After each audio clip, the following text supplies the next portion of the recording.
Notre-Dame, une fin d'après-midi, un peu avant les vêpres. C'est l'heure où des milliers de visiteurs emplissent la cathédrale, attirés par cette église qui est aussi monument historique, symbole national et décor de roman. Vous appuyez. Oui, Laurent, c'est pour le périocreux que je puisse faire l'annonce à l'intérieur et à l'extérieur de Notre-Dame. Oui, attendez, parce qu'il est avec lui. C'est aussi l'heure où, dans la coulisse, le clergé s'affaire pour que l'accueil soit à la hauteur du lieu. Laurent est le régisseur de Notre-Dame. Le son et la lumière, c'est lui. Laurent est un technicien laïque, mais il sait que la cathédrale n'est pas une salle de spectacle ordinaire. Ici, vidéo et électronique sont au service d'un message vieux de 2000 ans. C'est pas la peine d'envoyer trop fort non plus. Non, le micro n'est pas allumé. Je vais le mettre en route. Alors pour l'allumer, vous le tirez vers vous. Le père Jean-Yves Riocreux, recteur archiprêtre de Notre-Dame et le premier curé de France. Ami qui est avec nous ici à Notre-Dame de Paris, bienvenue. En ce haut lieu spirituel où depuis 8 siècles, pèlerins et visiteurs venant de Paris, de France et du monde entier découvrent Notre-Dame au cœur de l'île de la Cité, au cœur de Paris. Welcome to Notre-Dame of Paris. Oui, c'était un peu bizarre parce que je n'entendais pas Voilà. mon retour. Vous n'entendiez que votre propre voix sans retour. On a toujours communiqué dans l'Église, c'est-à-dire de proclamer la parole de Dieu. Et comme il dit à ceux qui, quelquefois, trouvent que j'en fais trop, Saint Paul lui-même, qui parle dans ses lettres de l'annonce de la parole de Dieu, et il utilise dans une de ses lettres un mot qui, en grec, pourrait se traduire par la publicité, mais la publicité au sens noble du terme. Avec les moyens actuels, avec les moyens d'aujourd'hui.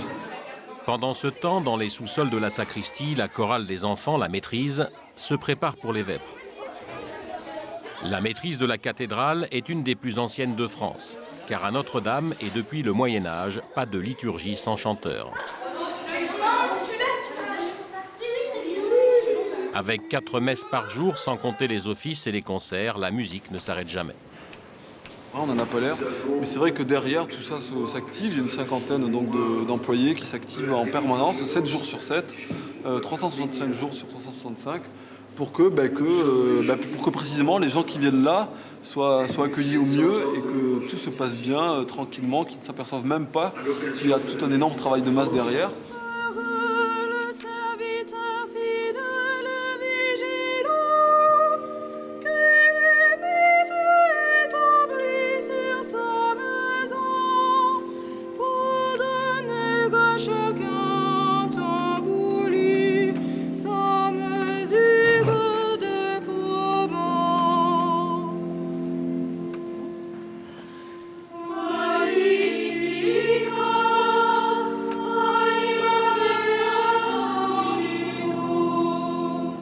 Une partie limitée de la cathédrale est accessible au public.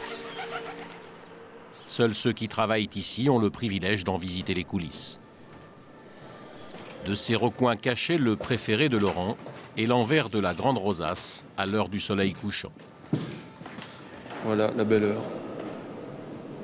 C'est la fin de l'après-midi, c'est le moment où la rosace s'embrase et où elle dévoile vraiment toutes ses couleurs, en particulier tous les rouges, et qui du bas de la nef sont vraiment somptueux, quoi. Cette cathédrale, finalement, on en est amoureux. Enfin, il faut vraiment en être amoureux pour travailler ici. Ce qui est vraiment extraordinaire, c'est qu'à chaque fois que l'on va dans des parties où on ne va pas souvent, on découvre des choses nouvelles. Et la cathédrale fourmille de petits détails comme ça, des sortes de petites gargouilles que l'on trouve à un détour sur une pierre, sur une corniche. Alors ici, un petit détail amusant. Donc voilà, un jour, en passant par là, j'ai trouvé cette sorte de tête de lion, enfin on dirait bien un lion avec une crinière tout à fait autour. On pense à tous ceux qui ont travaillé là, qui ont travaillé non seulement donc, au XIIe siècle pour l'édification de la cathédrale, mais ensuite après au fil des siècles. Et c'est à cet homme ou à cette personne qui a gravé ça et à toute son histoire, comme les milliers d'autres ouvriers.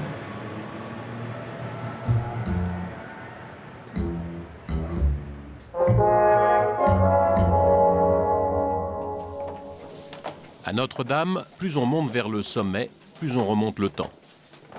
Le père Rieucreux n'est nommé que depuis quelques semaines à la tête de la cathédrale. Il n'a pas encore eu l'occasion d'en découvrir tous les trésors, ni d'en gravir toutes les marches. 380 marches. C'est la première fois qu'il m'est donné de monter dans les tours de Notre-Dame, sur les hauteurs de Notre-Dame, et pour visiter la forêt. Ah, nous voici déjà, première étape. Le père Rieucreux et son équipe de prêtres vont sous les toits visiter la charpente du XIIIe siècle, interdite au public.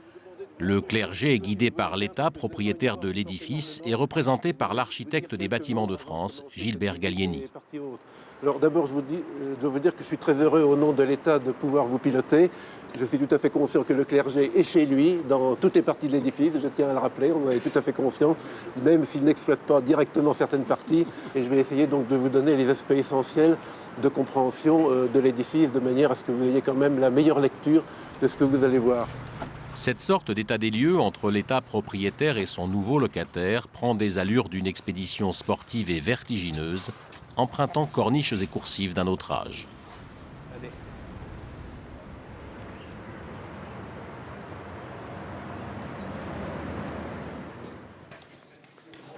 Nous y sommes. Enfin, sous les toits, voici la forêt. Cette charpente de 1200 chênes date de Philippe Auguste. Elle nous est parvenue pour l'essentiel dans son état d'origine.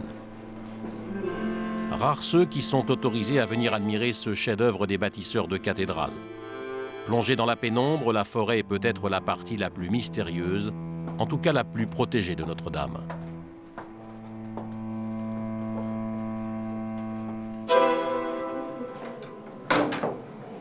La cohabitation existe à Notre-Dame depuis la séparation de l'Église et de l'État. L'État est propriétaire et c'est le Centre des monuments nationaux qui gère le circuit de visite des tours. Pour le reste, l'Église jouit pleinement et gratuitement des lieux. Une entente cordiale bien rodée. C'est l'État et l'Église affectataire. L'État et l'Église affectataire, chacun dans ses prérogatives, ses droits et ses devoirs. Exactement. Et comme je l'ai entendu plusieurs fois, Notre-Dame n'appartient à personne nommément, elle appartient à l'histoire. Patrimoine mondial. Patrimoine mondial, voilà, en plus. Voilà, c'est bon de préciser. Ce patrimoine est de loin le monument le plus visité de France. 12 millions de touristes chaque année, jusqu'à 50 000 par jour, 2 fois plus que la Tour Eiffel. Une notoriété forgée d'abord dans l'histoire. Notre-Dame est édifiée au XIIe siècle de par la volonté de Maurice de Sully, évêque de Paris. Le chantier démarre en 1163. Maurice de Sully n'en verra pas la fin, car il faut près d'1 siècle pour achever l'édifice. Proche du centre du pouvoir, Notre-Dame devient la cathédrale des rois, celle des États généraux. Des baptêmes des princes, des célébrations des victoires, des funérailles des grands, du sacre de l'empereur. Pendant 8 siècles, toute l'histoire de France défile sous ses voûtes. Et quand Victor Hugo y installe Esmeralda et Quasimodo, Notre-Dame de Paris entre dans la légende des siècles et entame une carrière internationale.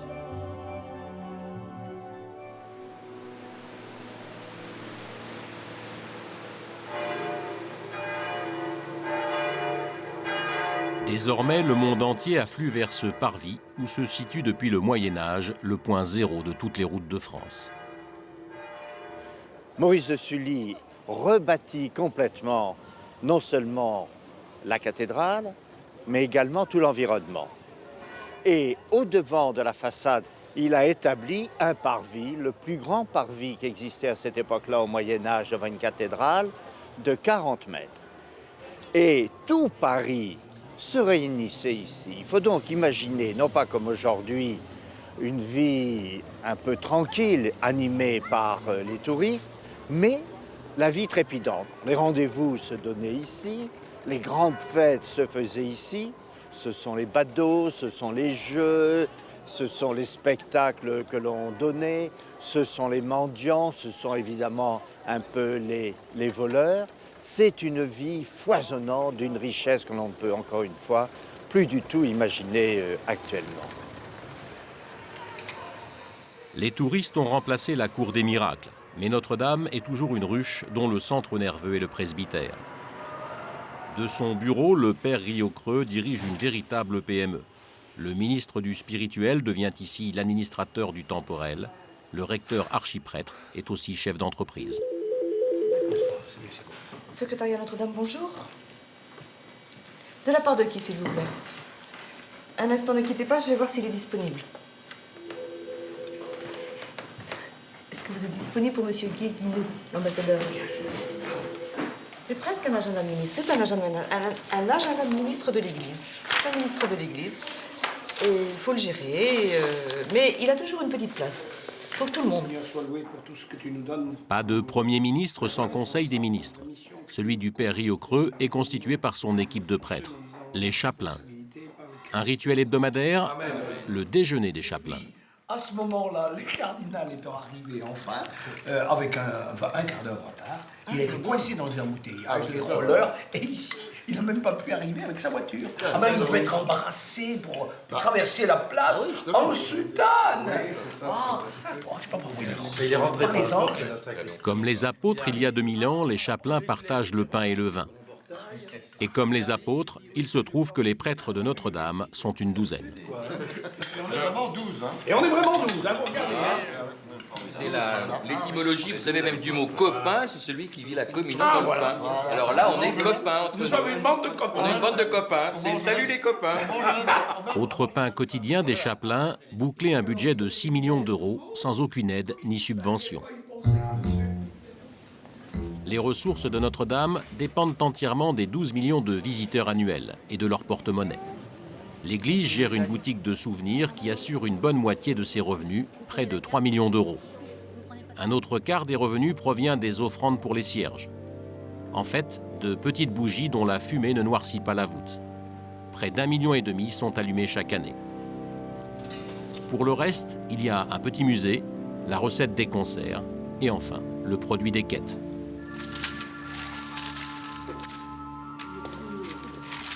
Dans la sacristie, ces dames bénévoles qui déversent l'argent des quêtes dans ces tuyaux ne savent pas où tombent ces offrandes. 5 centimes. C'est tout, je ferme ma boîte. Tout le produit des quêtes, des troncs et des cierges aboutit quelque part dans les sous-sols, dans une pièce secrète, toujours fermée à clé. Et là, 2 fois par semaine, l'argent est récupéré, trié et compté par 2 moines. Ils appartiennent à la Fraternité de Jérusalem, un ordre monastique parisien. Depuis 15 ans, ces moines ont la confiance de Notre-Dame. Leur intégrité n'a d'égal que leur discrétion. Bon, peut-être que les premiers jours, on est impressionné parce qu'on n'a jamais vu ces sommes réunies dans le même lieu, mais cet argent-là, c'est aussi une manière d'exprimer pour certaines personnes leur foi. Voilà, ils vont mettre 10 francs, ils vont mettre un cierge, et puis c'est leur manière à elles de prier. Donc je pense qu'au début, on est souvent impressionné, puis après, on se rend compte qu'il y a aussi un certain respect à avoir par rapport à ça.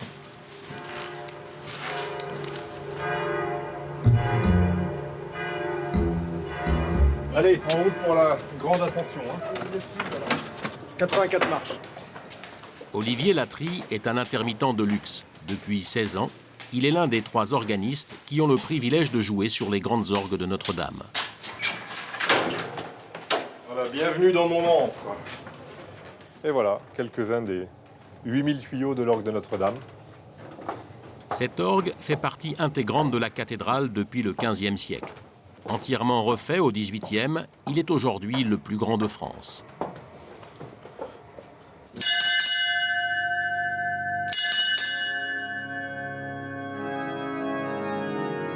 « 18h15, la messe du soir commence. C'est au tour des 2 orgues de donner de la voix. L'un est en bas, dans le chœur, tandis qu'Olivier Latry joue sur les grandes orgues, 20 mètres plus haut sur la tribune. Les 2 organistes ne se voient pas et doivent se synchroniser entre eux et avec la messe, presque en aveugle.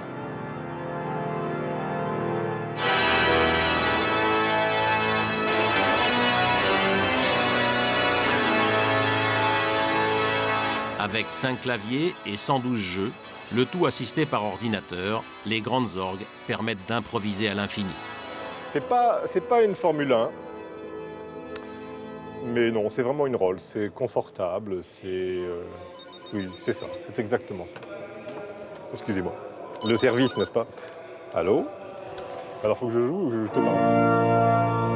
Ah, mais je t'entends plus, là. Est-ce que c'est nécessaire qu'on se retéléphone avant le début de l'esquisse ou c'est pas la peine? Heureusement qu'on a ce genre de moyens modernes pour faire fonctionner le service. Parce que ça permet de communiquer avec l'organisme de chœur et donc de savoir exactement ce qui se passe à la minute près. Finalement, ce sont les coulisses de la cathédrale, ça. En dehors des messes, les grandes orgues de Notre-Dame attirent à elles seules la moitié de l'audience des concerts d'orgue en France. Monsieur, dame, vous voulez bien regagner la sortie? On va fermer la cathédrale. 18h45, l'heure de la fermeture. Pour quelques heures, Notre-Dame retrouve son silence de cathédrale.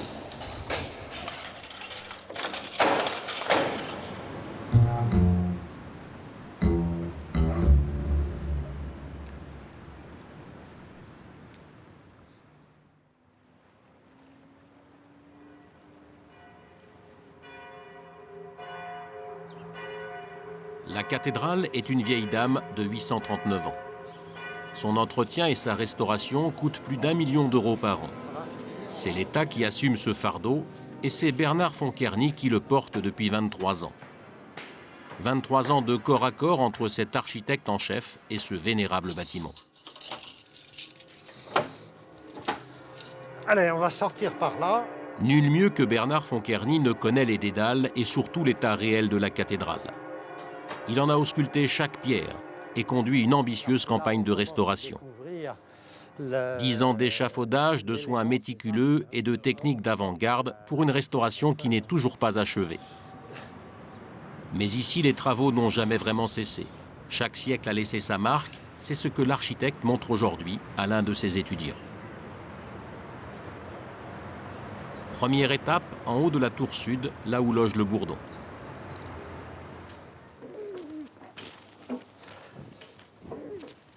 Ah la vache! J'y arrive pas. Le bourdon a un prénom, Emmanuel. Bon, il faut que tu me donnes un coup de main. Emmanuel est une grosse cloche de 315 ans qui pèse 13 tonnes. Son battant à lui seul fait 500 kilos.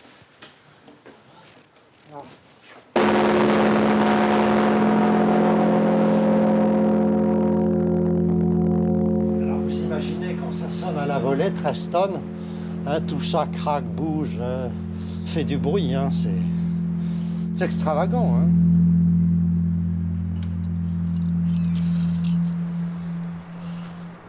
Bon, là, la vue est pas mal. Hein.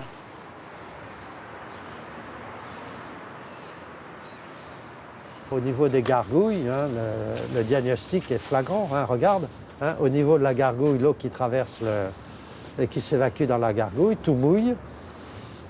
Et la pierre est complètement usée à cet endroit-là. La cathédrale est victime à la fois de l'érosion due à la pluie et de la pollution qui noircit. Non. Bon, finalement, nous sommes dans une société qui nous demande de pérenniser la vie d'un monument qui ne pouvait vivre avec son matériau que 100 ans ou 150 ans. Eh bien, on nous demande de prolonger sa vie de 100 ans de plus ou plusieurs siècles en plus. Et en réalité, là, ça montre vraiment le problème du changement de pierre sur un édifice. Car si on change la pierre, ce n'est plus la pierre authentique. Alors on en change une, puis on en change deux, puis on en change trois. Et finalement, à force de changer des pierres sur un monument, que devient l'authenticité du monument?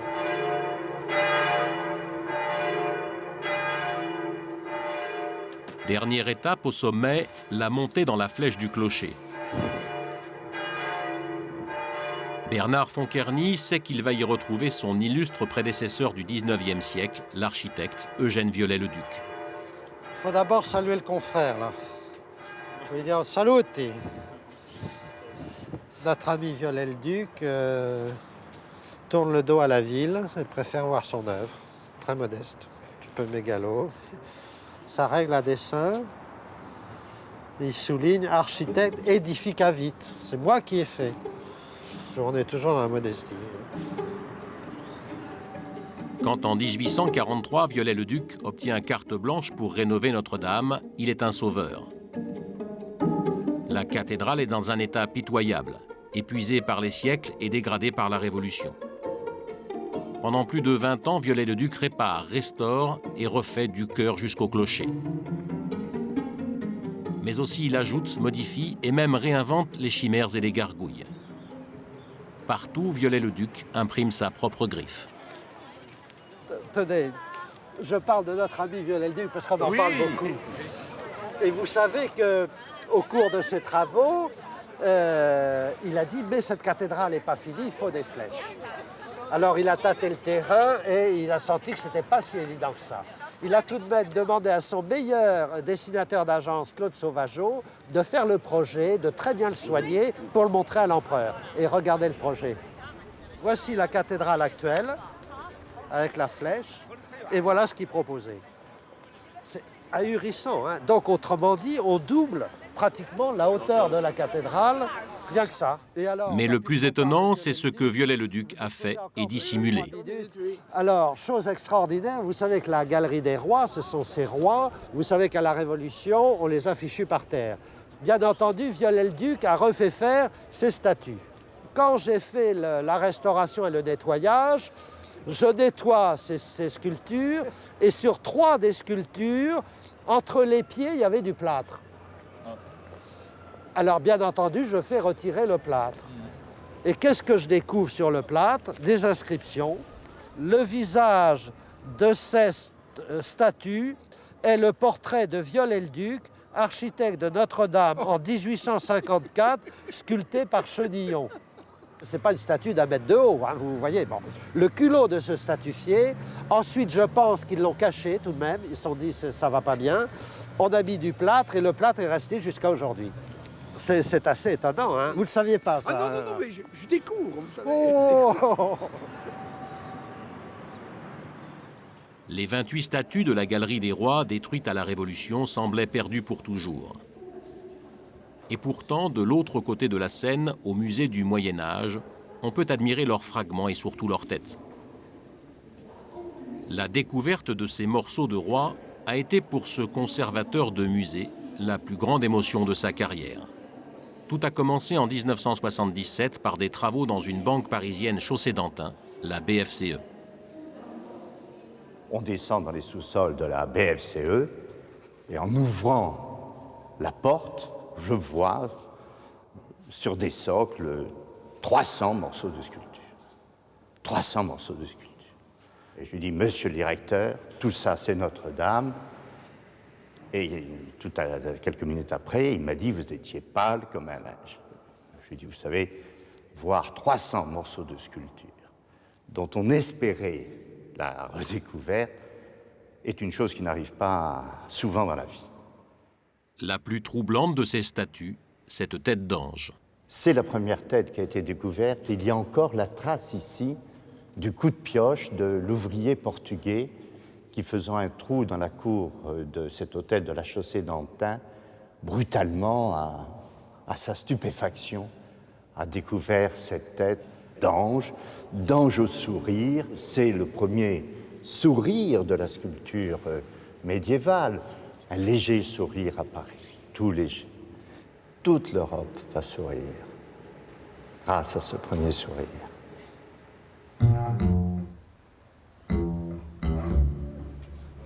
Depuis 7 siècles, les chevaliers de l'ordre du Saint-Sépulcre de Jérusalem ont la garde d'un des plus précieux trésors de la chrétienté, la couronne d'épines du Christ.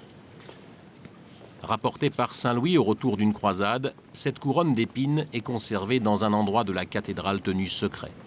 Seul le père Riocreux et l'un des chapelains connaissent le code du coffre-fort. La relique ne sort de sa cachette qu'une fois par an, le vendredi saint. Mais pour nous, et pour la première fois depuis qu'il est arrivé, le père Riocreux nous la présente ainsi qu'un morceau de la vraie croix. La couronne est protégée et conservée dans un reliquaire d'or et de verre. Voici cette croix, voici cette couronne d'épines qui exprime toute la souffrance que Jésus a endurée pour le salut du monde. Depuis le IVe siècle, les historiens suivent la trace de cette couronne de Jérusalem à Constantinople en passant par Rome et jusqu'à Paris où Saint Louis fait construire pour elle la Sainte-Chapelle et en confie la garde aux chevaliers du Saint-Sépulcre. C'est Napoléon qui d'autorité installe la couronne à Notre-Dame, où aujourd'hui encore les chevaliers veillent sur elle. Cette couronne de jonc tressé, dépouillée de ses épines au fil des siècles, est la seule revendiquée comme étant la vraie couronne de Jésus. On n'a pas essayé de la dater au carbone 14. Je ne pense que d'ailleurs ça ne donnerait rien s'agissant d'un élément trop petit et dans lequel il faudrait sortir des éléments trop importants. On peut simplement dire que c'est une herbe de la région qui servait effectivement de supplice lorsqu'on voulait amener des gens au gibet.